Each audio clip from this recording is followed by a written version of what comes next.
Hey, what's up, everybody, on this Wednesday? What do you say?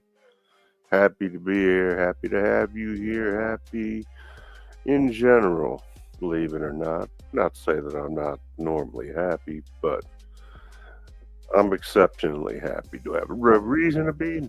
Nah, not really. Save for just being happy to be here and happy to be alive, believe it or not. I'm in second studio, wasn't feeling first studio, so here we are. Hope everybody's week's been going great so far for them. And don't worry, I got plenty of hats. I'm just not wearing one right now. But yeah, 8 o'clock. It's Wednesday. You know I'm gonna be on, and I'll send up a link if anybody decides they want to come on and have anything they'd like to add to the show. It's an interactive experience, and I always welcome anybody and everybody to the show. So don't be shy. And you know what? If you are a little bit shy, A, get out of your comfort zone. B, you don't have to put your camera on. You can just mic up and speak your piece. Hell, I can even distort your voice if you want me to. I can do whatever you want. You name it, I can figure it out and do it. Real quick, let's get this read and I'll get it out the way. Let's see if there's enough room here. There we go. Here we go. Under Title 17 U.S.C. Section 107, allowance is made for fair use for purposes such as criticism, comment, news reporting, teaching, scholarship, and research. Fair use is permitted by copyright statute that might otherwise be infringing nonprofit, educational, or personal use tips. The balance in favor of fair use. And of course, I'm gonna give another plug here to not only uh, not the one I was looking for. Sorry. StreamYard got some stuff going on. I don't know what they're doing. They don't know what they're doing. I don't understand why they're doing what they're doing. No, not there. Not. It's like you're trying to find that sweet spot, right? But you can't quite get to it. There. Fair enough. There. You know, I got one that I actually set up. Maybe I didn't set up on this computer. Or maybe I did and I'm just not smart enough to find it here. I just use this one. You know, we got some NFL talk we're gonna talk about the games this coming week. And, Saturday, Sunday, and Monday. So football for 3 days in a row. Wild card weekend. Got some good matchups. Should be interesting. Should be interesting. And you know, I don't have any skin in the game. My squad is not in the playoffs this year, that being the Chiefs. So I don't care. I'm just giving you my, I don't even want to call it a guess, but my prediction every time. I don't encourage gambling either, but what I do encourage is if you read that banner down below and you do what it says in case you're interested, check out grassrootskc.com. Use my code MAX10. Get yourself 10% off anytime, every time, all the time. That's a guarantee of 110%, which is never going to expire. It's never been used. No one's ever complained. And yeah, check out the website, check out the reviews, and check out the product. The other one is if you like caffeine, and who doesn't? Everybody for the most part. Maybe not so much the LDS community, but there's not a problem with that. That's okay. And by LDS, I mean Latter day Saints. If you don't like it, that's all right. Maybe just my camera. There we go. Oh, no.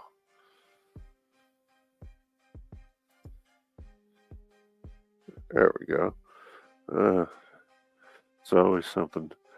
Anyway, But yeah, if you like caffeine, you want a single serving of it, you want to save some money, go to w's.gg or whatever the hell this one says. www.w.gg. Use code SelfKing and save 10%. Once again, this camera shit.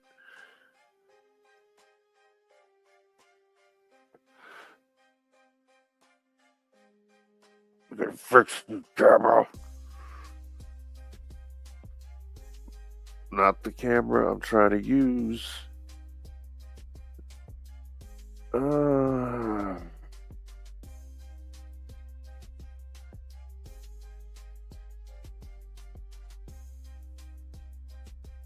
There we go.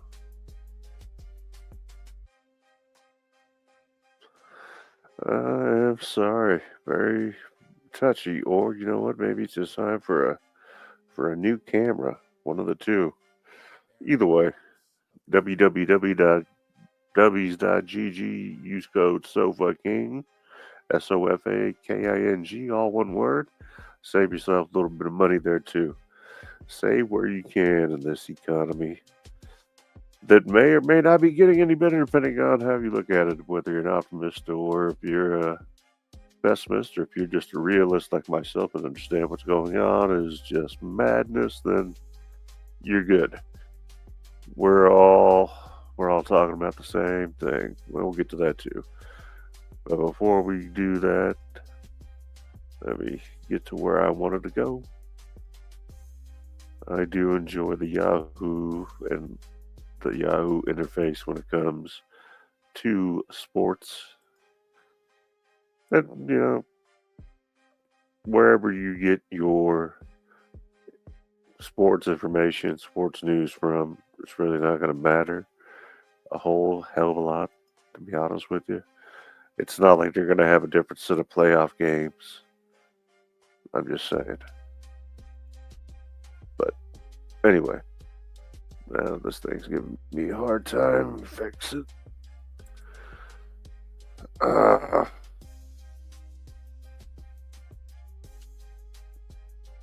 Yeah, 1 second here. Not that I am unbelievable piece of shit.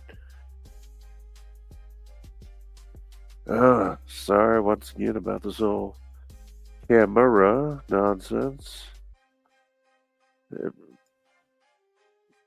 Signing me in, you know, you go live, this is what you can expect. Sometimes, not all the time. I believe if I was at the other station, I have significantly less issue. It's not because I'm on a bad computer or anything like that. It's just I don't use it very often. There we go. There we go. Let's get to that and I'll share the screen and we can get into it. All right. 1, 2, 3, 4, 5. Yeah, make sure we got all the games. 1, 2, 3, 4, 5, 6.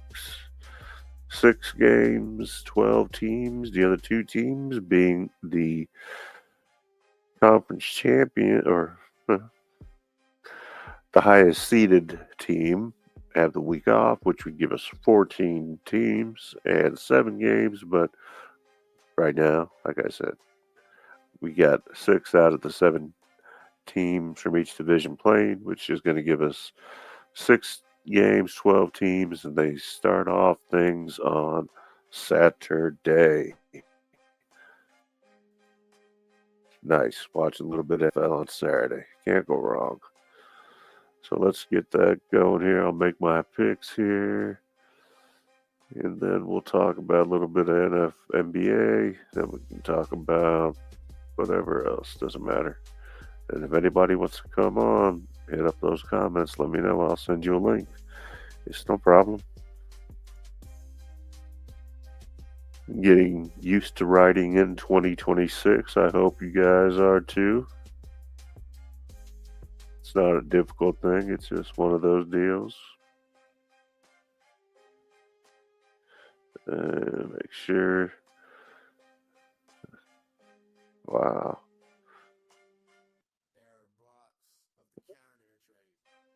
I don't understand why it's being so.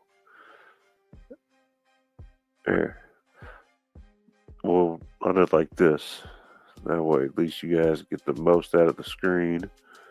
And then I'll kick over here. Let's get to the first game, Rams, Panthers. We're looking over here. You know, I'll be honest with you on this game. If I had to just go by the weakness and the strength of one team versus the other, it's going to be the strength of the Rams offense in the passing game with Matt Stafford, Puka Nacua and company against the defense, against the Panthers defense that isn't a bad defense by any means, but one that might have some trouble when it comes to slowing that guy down right there that you see running. So that's why I have some reservations about this. Panthers, of course, division winners in a very, very up and down week, some may say. NFC South at 8-9 because of a Falcons win against the Saints last week, which, by the way, we ended the season 8-8. So we got, instead of the 12-13 we had for the last couple seasons, where we got almost 11 win average a week. Still better than most. Not bragging, just saying. So 8-8, all right. Last week of the season, it's a tough one to try to predict simply because you don't know what the intentions of the teams are, whether they're going to sit their guys, whether they have anything to play for more than just, you know, just honor, if you will, for pride. To otherwise just do your job. Of course, nobody wants to see anybody get hurt, and you don't want to get hurt and then go into the playoffs and be compromised. So of course you're gonna be a little bit reserved in how you deal with certain things. But this game should be interesting. I think the Carolina Panthers have come a long way with Coach Dave Canales, and the Rams. The Rams are a good team. They're one weak. The weakest point that they have is going to be that defense and letting people score on them. They're able to put up points, but at the same time, if you're not able to stop your opponent from doing the same, then that is an issue, obviously. But the Rams 12-5, the Panthers 8-9. This one we've got the Rams, an overwhelming favorite to beat the Panthers at home, 10.5 points with a 46.5 point over under. It's going to be a good game.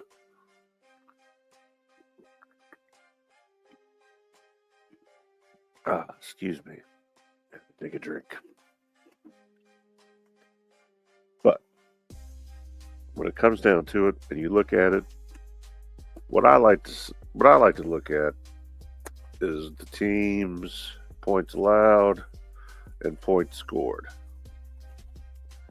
I believe in this case, and I'm going to double check because I don't want to open up another window. So I'm going to use my other device, so bear with me.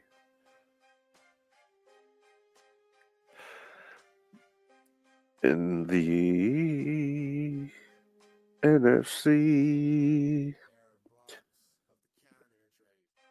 Panthers allowed 380 points. They scored 311, while the Rams, they allowed 346 points while scoring 518. Does that guarantee they will win this game? Of course it does not. You can't guarantee anything. But it does tell you that from a defensive standpoint, they have allowed less points. And from an offensive standpoint, fucking they've scored more points. And this camera's really getting on my nerves. Excuse the language.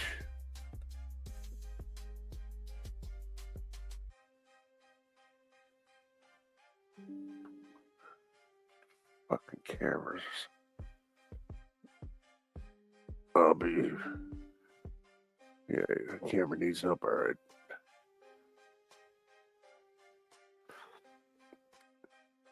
And of course, I don't catch it until it's too late. So I don't know whether anything I just said was heard or not. But either way, I guess it doesn't really matter, seeing as how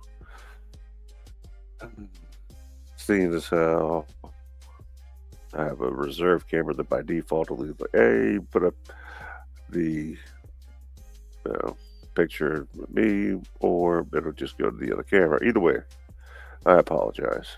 So, like I was saying, in this game, when we look at those factors and take them into account, we can see that the Rams have a significant advantage if we go on by statistics alone in those two categories only. So, without very much doubt, I am going to go ahead and pick the Rams to beat the Panthers in Carolina. I know it's going to be exciting for Carolina. First time they've been back in the playoffs since 2015, since they went to the Super Bowl. Cam Newton, back in the day. Can't believe it's been 10 years plus, a decade, a little longer. It doesn't get any better as you get older. This game Saturday, it's going to be 3:30. The game's going to be on Fox, Bank of America Stadium. It is one of the wild card games, one of the 6 wild card games. So we've got the Rams, dun dun dun dun, to beat the Panthers. Next game, moving right along.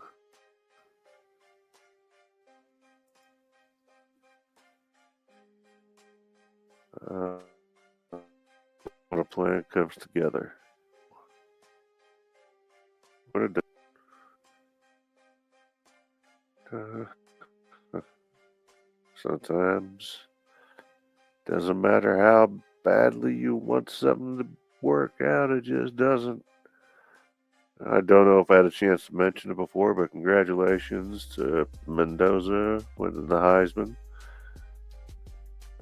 Some people think that it could have been, well, it is what it is. I think he's very deserving of it. At the Raiders, if they don't take Mendoza, I think they'd be making a big mistake. I'll say that right now. Raiders got the first pick. Mendoza could be that guy. And expect the Rams, Davante Adams back for the wild card game, which is huge. All right, that Rams offense with Davante Adams, when everything's clicking, as long as the defense can do their job, they'll be just fine. Next game, which is interesting, Packers Bears. Bears obviously division champions of the Norris. Packers, well, they got in the playoffs. They had a tie with the Cowboys. Ended up 9-7-1. Let's click on it, shall we? Let's make sure we got a picture. There, it looks normalish to me. And thank you for those tuning in. I appreciate you giving me the opportunity to earn your viewership. It is much appreciated, as always. And whoever you are watching on the Twitch, how you doing? You're always there every week consistently, and shout out to you. I can depend on you. I can set my watch to you, so that's awesome. Give yourself a big, you know what I'm saying? And I thank you, and I thank everybody else. So keep on doing it. Let's keep on growing, and I'll keep on showing. Not in a weird way. Anyway, Packers. The Green Bay Packers and the Bears. I expect it to be a relatively good game. This one, we're looking Saturday, 7 p.m. This one's on Amazon. It's going to be in Chicago, Soldier Field. As far as the wise guys, they got Green Bay 1 point. So 45 and a half over under. You know, the Bears, they were down 16 nothing yesterday, last week, and they came back, but ultimately ended up losing 19-16, and have been very convincing as far as the way that they've been consistent in the season, and that is translated into them getting that second seed in the NFC, deservingly so. Ben Johnson's done an incredible job his first year as the head coach of the Bears, and he's been able to transform Caleb Williams into a very dangerous, in a good way, quarterback.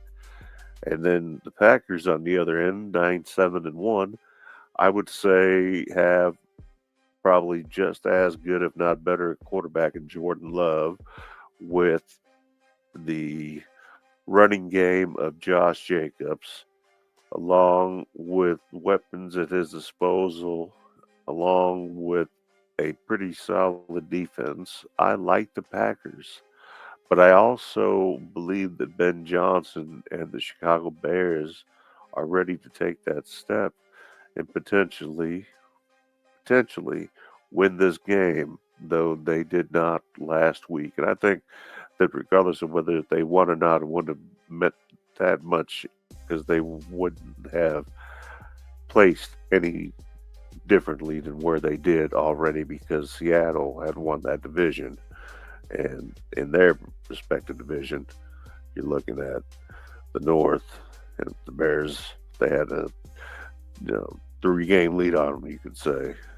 So it didn't really matter. The Vikings, the Lions, they cleaned house. They had a very good year. Points allowed and points for. The Bears have allowed 415 points. And they've scored 441. Green Bay has only allowed 360 points with that defense, that stingy defense, and have scored 391. So we have a 40-point difference, roughly, both ways, give or take on the allowance. So the Packers defense would look, at least on paper, to be better because they have allowed less points. Though offensively they have scored less points, and the Bears have scored more points, and they've also allowed more points by 55. So you got to look at that. It's going to be a close game, but I think the one thing that I've seen out of Green Bay and Jordan Love is his resilience and his ability to come back and keep games close. Kind of like what Caleb Williams is starting to be able to do. And I'll be honest with you, I was a big time skeptic of Caleb Williams, and I didn't think that he was going to be able to be successful or see success in the NFL. But I've been, I think that I might have been mistaken, and I've freely admit to that. We all make mistakes, but he's been playing very well, and he's adapted very well. You get the correct coach and the correct planning and offense, etc., coordinators, nutritionalists, trainers, everything that it takes, conditioning coaches, and you're going to find that your game can change if you take it that serious. You master your craft, as they say, and it'll pay dividends. And that's what's happening with Caleb Williams as the shot caller, the big boss, the QB of the Bears. So who am I picking, you ask? Well, I'll tell you. As much as I think that the Bears are going to come out, they're going to be hot, I believe that the Packers are a very dangerous number 7 seed at 9-7-1. They could have easily been 10-6 if they had not lost that game. Whereas, 11-6, the Bears are sitting. They could have been 10-7. I'm sorry. if you take away that tie between them and Dallas. They've got a stingy defense. They had a little bit harder schedule, depending on how you want to look at it. They've got a seasoned coach in Matt LaFleur. They've got an excellent quarterback in Jordan Love. I think that it's going to be a great game. I think that if there's going to be an upset in the wild card first round, this is probably going to be it right here. So you just heard me say it. We're going with the Packers to beat the Bears in Chicago for the wild card game. So far we've got the Rams and we've got the Packers. We're not going with the division winners. We're going with the underdogs, if you will. So see it the way I see it or don't. Doesn't matter. I'm looking right here. Let's see if we can get to the next game here. Da, da, da, da, da. Next game we got ought to be interesting. I'm looking forward to it. It's going to be a Sunday game because those were the two Saturday games. This is going to be a Sunday game. The Bills of Buffalo and the Jaguars of Jacksonville, Duval County to be exact. And let's see where these guys are. I already have a pretty good idea because I already looked at it earlier, but that's all right. All right. Let's see here. This one is going to be CBS. Is that right? Yeah, CBS on Sunday the 11th, noon in Jacksonville, Duval County, Everbank Stadium, Jaguars, Bills, Josh Allen, Trevor Lawrence, the number 3 Jags, number 6 Bills. One team 13-4, the other one 12-5. That being the Bills. The Jaguars winning the AFC South with a 13-4 record. I'm referring to the Jaguars, allowed 336 points with that defense. The Bills, on the other hand, have allowed 365 points with their defense. The Jaguars also have scored 474 points. The Bills have scored 481 points. The wise guys have this as a 1-point game. All right? 1 point. And the over-under, they got it at 52. I think it might just be that close. It might just be that close. Trevor Lawrence has come into his own this season. He's finally showed why he was that first overall pick coming out of Clemson. And as far as the Bills and Josh Allen, Sean McDermott and company, James Cook III, the rest of the gang out there in Buffalo, I think that as much as they want it to be their year, as much as it could be their year, I think it's not going to be their year. And I'll tell you why. Because they haven't been consistent. Yes, they have a great running game. Yes, they have Josh Allen, MVP, potentially for the season. Last year's standing MVP until we find out who the new MVP is going to be. And, put down in the comments who you think that is. I'm curious to see what you guys think. Jacksonville's got a lot of weapons. They've got weapons that you can't even really put a title to, like Travis Hunter and the difference that he's made. ETN, Lawrence. They've got a great team. They've got a great coach there, and Liam Cohen, first year, winning the division, 13-4 record. They came back. I remember when they beat the Chiefs, came back after the Chiefs had that game won, and losing only 4 games. Hey, that says something. Bills 12-5. The games they lost, they didn't. Some of them were uncharacteristic. Some of them were just unfortunate. Others, they just got beat. So You know, 1 point going Buffalo's way and a 52-point over under doesn't necessarily mean that I like what they say, nor do I necessarily agree with it. I think that Jacksonville is going to win this game. I think that it's time for Jacksonville to win this game. They're going to come out of nowhere, kind of like they did this season, and prove that they're ready to take that next step. And the Bills, I think that window has been closing for the last several years. And even though the Chiefs aren't in the playoffs this year, I don't think that says or takes away from the fact that there are other teams that are very good and very hungry, very motivated, very eager to win. Not saying that the Bills aren't, but I think that the Bills have been here far too many times and have failed enough times to now go up against a team that is hungry, that has got a young squad, that has got they've got everything. I think they've got an advantage over the older, beat up, hurt, injured, depleted to a point Bills.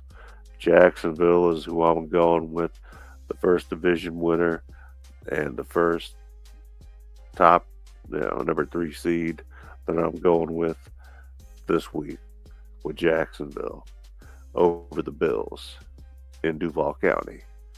So that's the Rams so far. Oops.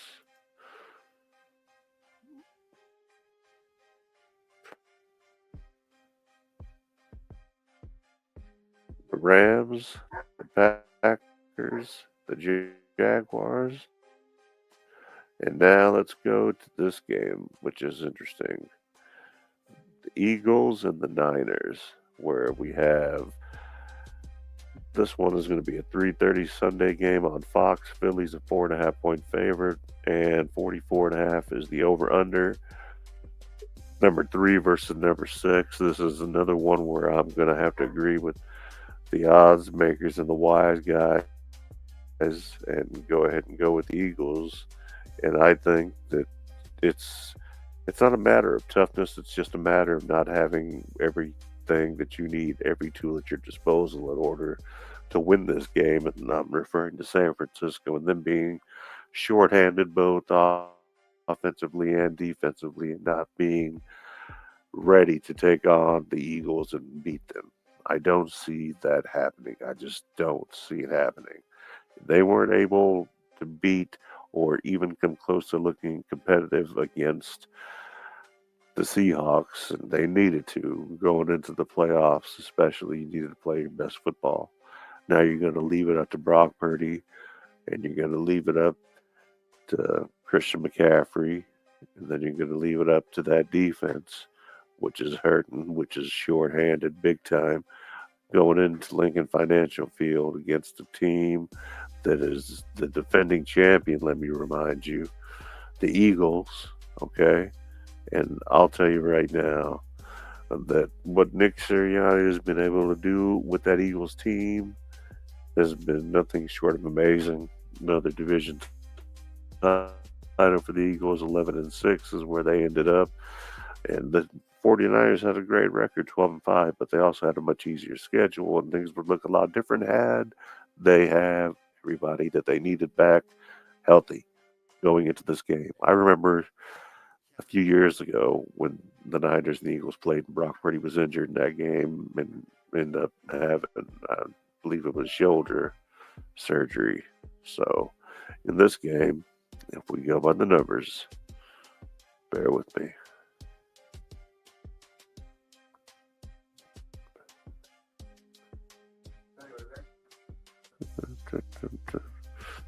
The 49ers, they've allowed 371 points.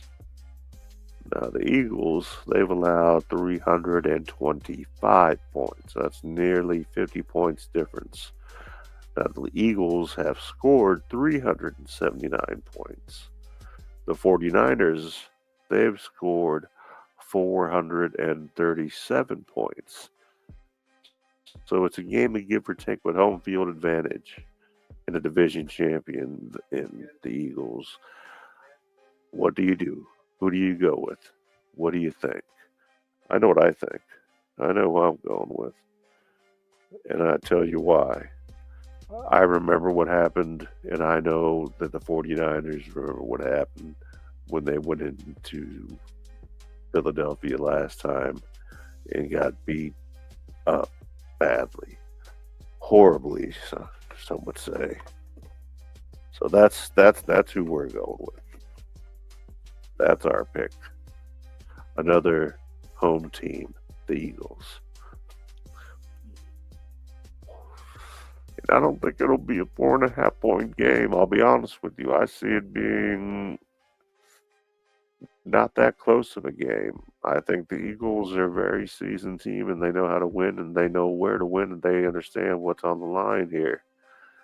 And the 49ers, yeah, they've been to a couple Super Bowls and lost both of them to the same team. The Eagles were able to redeem themselves last year by beating the team that they lost to the year before convincingly, that being the Chiefs. So, the game, give or take, just like love. Anyway,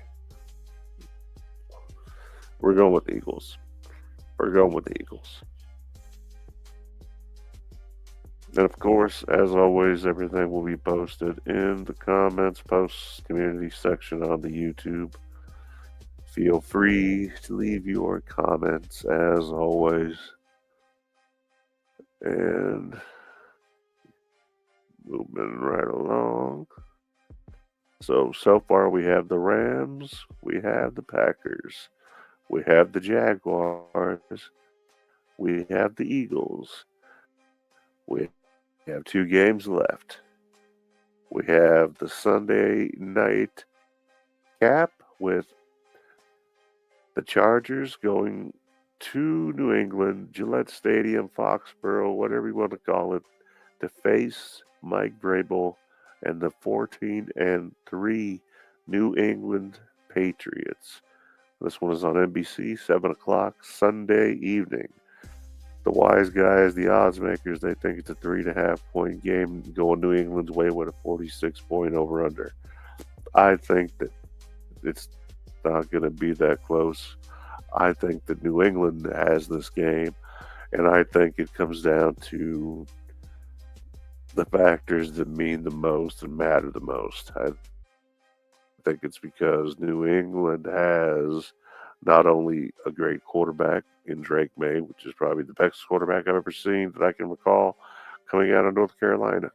I was wrong when I called him the next Mitch Trubisky. I admit it. I'm sorry. All right? It happens.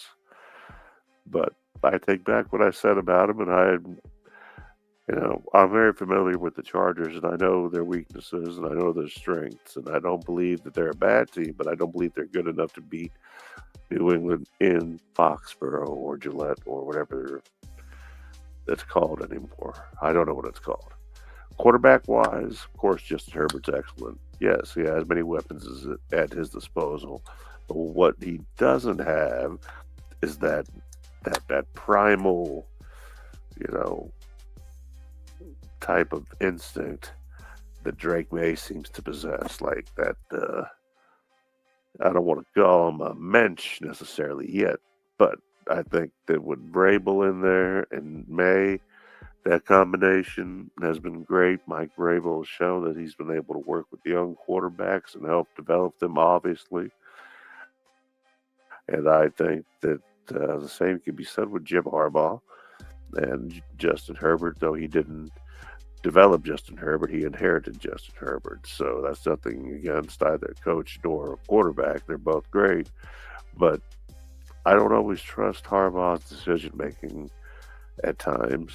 And I don't necessarily not trust Mike Vrabel because though they were both players at different positions, they saw different types of success. Vrabel saw success in championships that translated into, like I said, an opportunity to coach, and he played for my Chiefs. And though he was towards the end of his career, and the Chiefs weren't very good. He made a difference. He showed his leadership skills and ability, and that speaks dividends.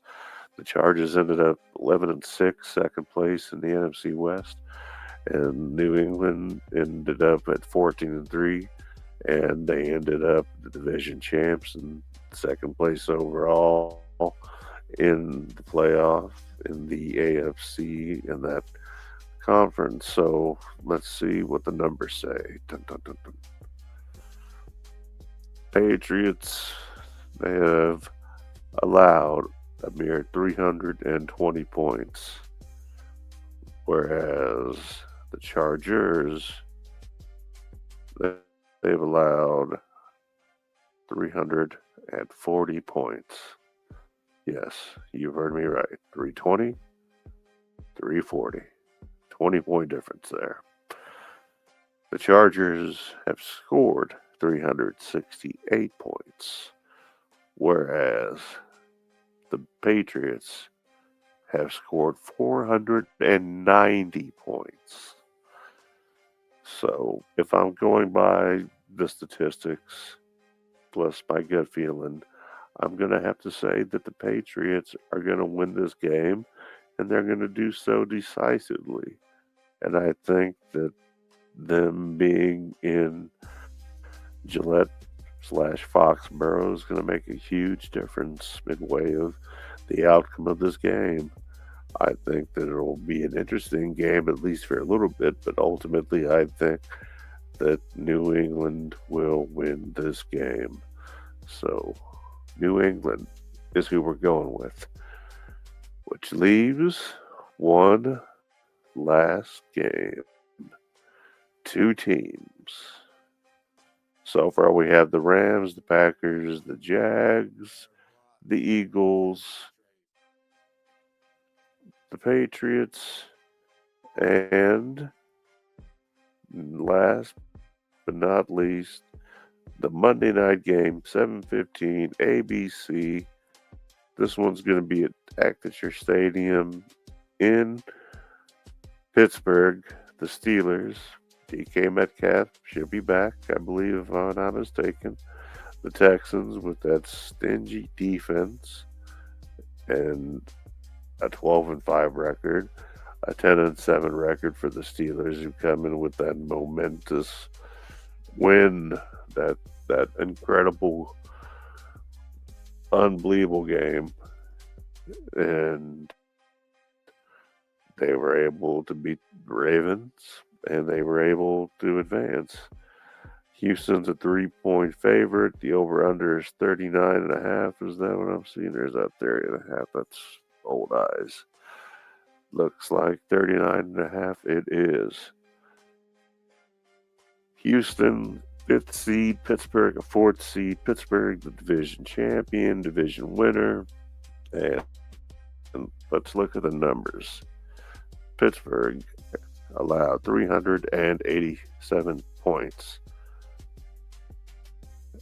The Texans allowed 295 points. So we're talking about a nearly 100-point difference here.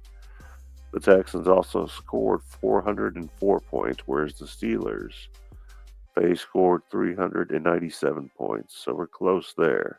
So this game, in my opinion, is going to come down to defense. You're not going to have that many games to where it comes down to missed plays, missed calls, missed opportunities, missed kicks. Okay. I think that the Texans, DeMeco Ryans, have every chance and every opportunity to win this game. I think Aaron Rodgers and the Packers have something to prove in way of moving forward in the playoffs.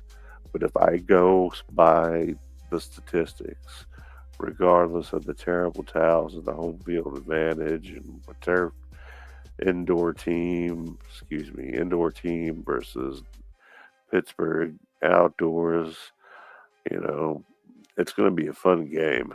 I think that it's going to be very, very close game, but I also believe that this game is going to be that other upset game to where as as much as I think CJ Stroud, D'Amico Ryans and company are mentally prepared for what is going to be expected as far as the crowd and the atmosphere in Pittsburgh. It's a very loyal fan base. It's a very good team. Underdogs are very dangerous. They're like a herd predator. They don't necessarily have that flight impulse or option because they are injured, so they have to stand their ground and fight. Flight's not an option. So we'll see. We'll see if Aaron Rodgers is able to muster up a little bit of vintage AR, and we'll see if the Texans are the real deal. But in this game, I believe that the Texans have what it takes to win, and that's who we're going to go with. The Texans. Dun dun dun dun. Next, let's talk about NBA. And I'll pull this up here. And 1 second. Un momento, por favor. NBA. If you look at the NBA standings, if you look at the West, it's very congested, if you will, simply because you have so many teams that are so close, but you have so many factors at the same time. In the East, Detroit, they've proven that they're a real team, that they're capable of winning, that they're consistent. Boston, big surprise, second place. Jaylen Brown, I think he's averaging over 30 points. New York is in third place.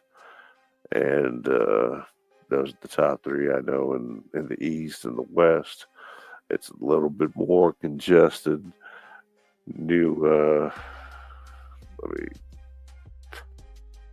OKC is still in first. Then you got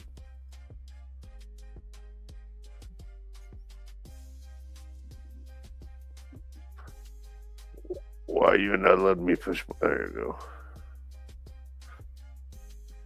Lakers, they've been doing a whole lot better than I expected, but who's really been doing a lot better than I anticipated and probably a lot better than a lot of people thought are the Suns. So right now, it's, LA can't afford to make mistakes. I don't think that they have that chemistry that's necessary yet, or if they ever will, to go.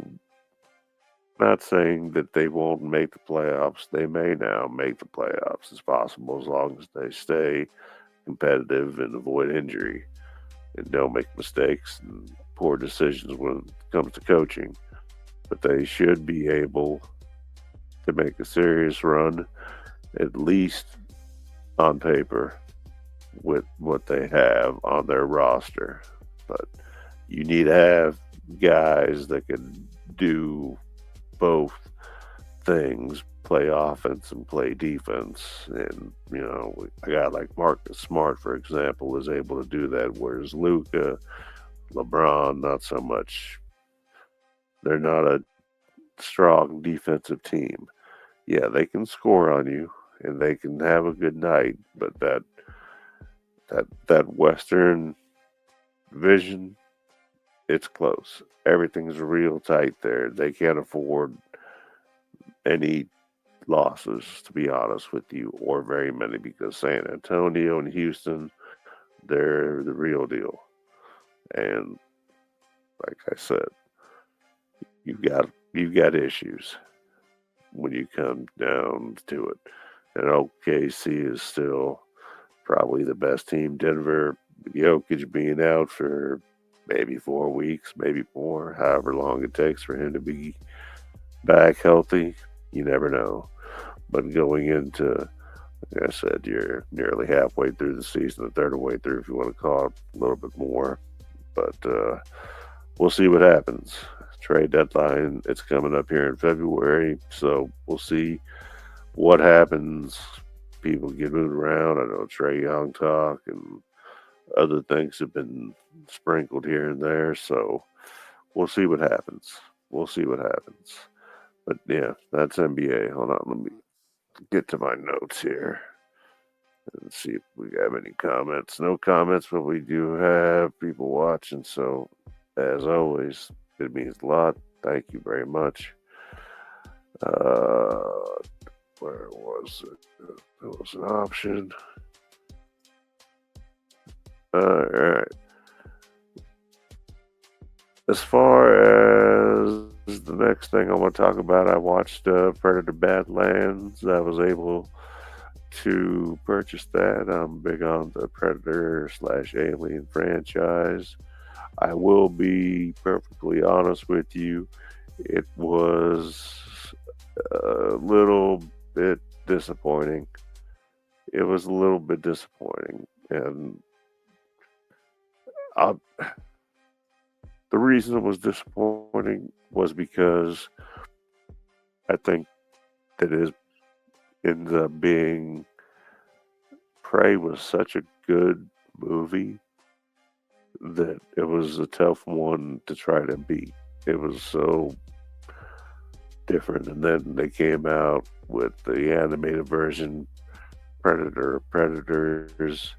So I had high expectations when Badlands was spoken of, and I waited till it came out, and I said, you know what, I'm gonna get Badlands when it's out on streaming service, and I did just that, and I watched it, and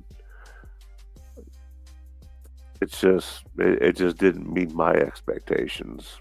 Is all I can tell you. Not to say that it's a bad movie. It's not bad. It's worth a watch. I'm sure that it'll be out for free at some point. But if you want to pay what I paid, but I think it's $30 through Amazon, and you're a fan of the franchise like I am, you're going to buy it regardless. So is it worth watching? Yes.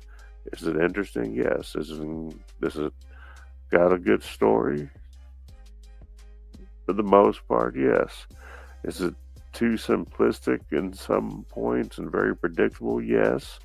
But I don't want to ruin it. I just don't want to be that guy to tell you what I think and then, you believe totally different. So make your own decision if you want to watch it.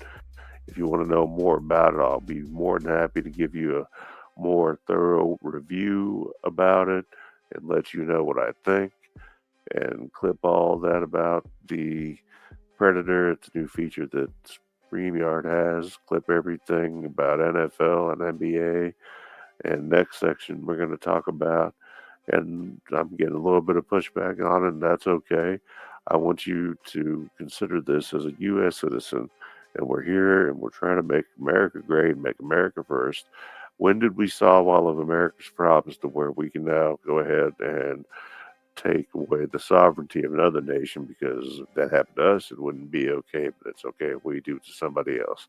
Regardless of how you feel about Maduro, or what you think about Maduro, or how you felt about Chavez, etc., Venezuela is still a sovereign country. There are international laws that need to be obeyed, and that includes the United States. Clip this, and it includes everything that the United States stands for being absolutely contradicted because of what is being done.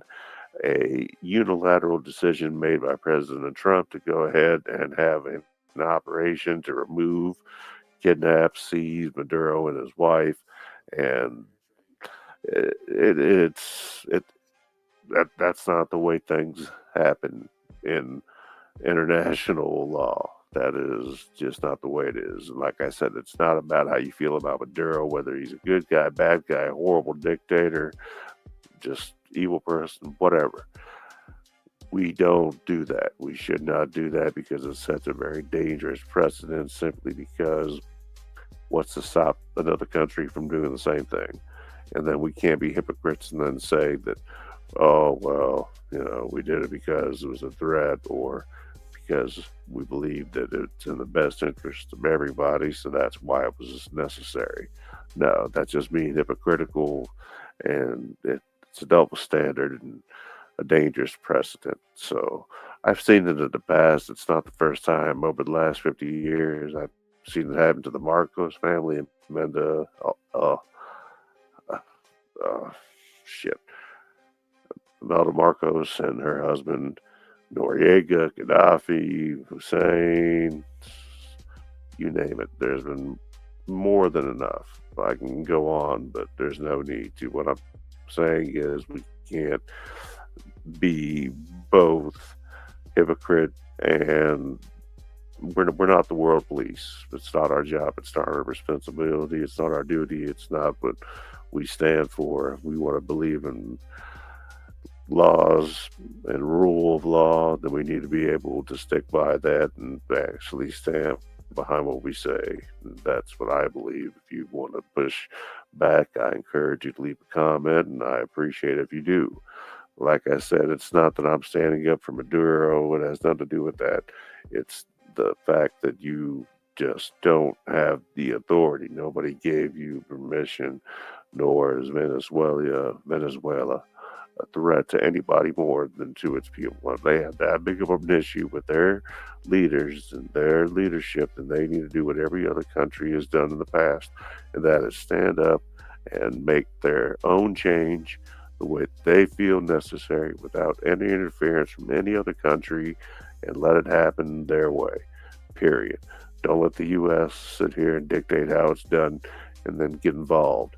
When we solve homelessness, when we solve the epidemic we have here with opioids, etc., then we can go ahead and pick on small countries.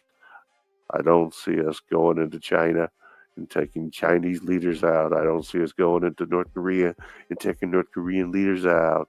I just don't see us going to Russia and taking Putin out.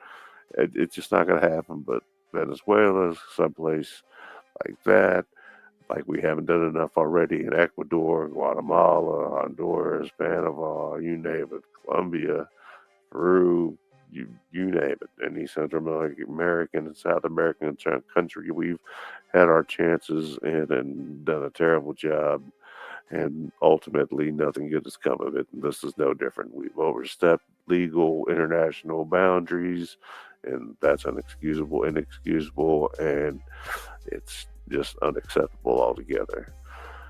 Last but not least, tools. Yes, tools. I know quite a bit about tools, actually. I've had so many of them, it's not even funny. If you would like me to upload some tool videos, I'll be more than happy to do so.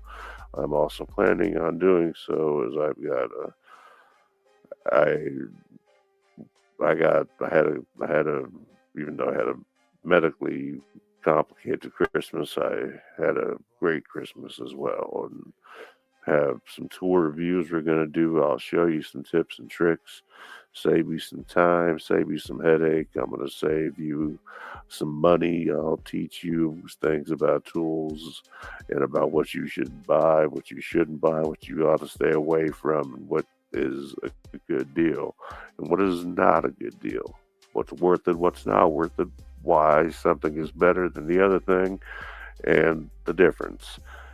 Platforms, longevity, purpose of use, etc. And if you want to go into some other videos, I'm sure that I can clip some of the various testing, because I'm not trying to be the one to break tools.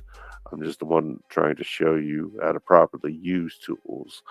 Exactly what I mean. Let me put it to you like this. Clip this. It's more like me showing you why you need to use a PH2 screwdriver instead of a PH1 screwdriver, if that's what the application calls for. The proper tool for the proper job is ultimately what is going to preserve the longevity of the tool, whether it's an inexpensive, cheap tool or whether it is a high dollar tool. That is my whole purpose and whole point. So, not that I'm out here I'm not capable of doing much of anything when it comes to that, but I do like to have tools around, and I have a capable young man, my son, who can do what I ask him once he's properly instructed and directed. So, yeah. And right now, the platform that I decided to go with is a combination of TTI, that's Tektronic, and the other one is S- SBC, uh, SBD, I'm sorry, Stanley Black and Decker. So basically, DeWalt products, and if you want to go down the DeWalt family, you're talking about plenty of plenty of quality brands. And if you want to go down the TTI, which is your Milwaukee, your Ryobi, your Rigid, and several others, versus your Stanley Black and Decker, which is your DeWalt, which is your Mac tools, which is your Stanley tools, which is your Black and Decker tools, and there's Porter Cable, I believe, and there's several others. So a lot of things we can talk about when it comes to tools, and I'd love to show you how to use them, and I intend to show you how to use them and what tools you need for what purpose and how heavy of a tool, and depending on what you want to do with it, what'll serve you best and save you some money and save you some headaches. So I'm looking forward to that. That's one of the things I want to accomplish in the new year, in addition to talking about sports and current events. So as always, I appreciate everybody's, and I hope everybody nothing but the best with this. I hope that everybody has a healthy, happy new year. I hope everybody is going to get everything they deserve. I hope nothing but the best for everybody. I wish God bless you, and I wish you all nothing but the best. Thank you for watching. Thank you for tuning in. Until next time, which can be anytime, we'll see you then. This is Mad Max. This is the Sofa King Great Variety Show in the Russian Tea Room, and we out.